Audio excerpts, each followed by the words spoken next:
Когато пусна BTV-то и Азис ми заговори и стокан зелев костюм за някакви бонуси милиони, и тогава се замислям аз за какво въобще да бачкам. Зная, че съм късметлия в казиното, ще тръпам пачка или така крашка след крачка към казиното вървя си и си мисля как ще стана милионер аз в ума си, но изглежда зарибих се, защото даже да спечеля аз го връщам и си мисля утре бонус как ще взема. Бонус след бонус, пак загубих, пак без тонус, простотията титан, може да ми викаш Кронос.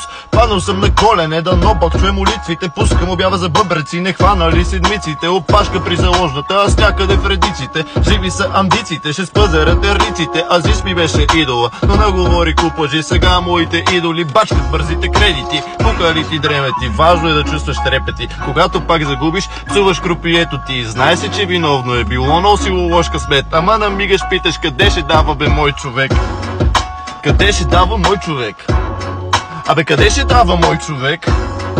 Нали сме наши хора, бе? Кажи, бе, къде ще дава, айде.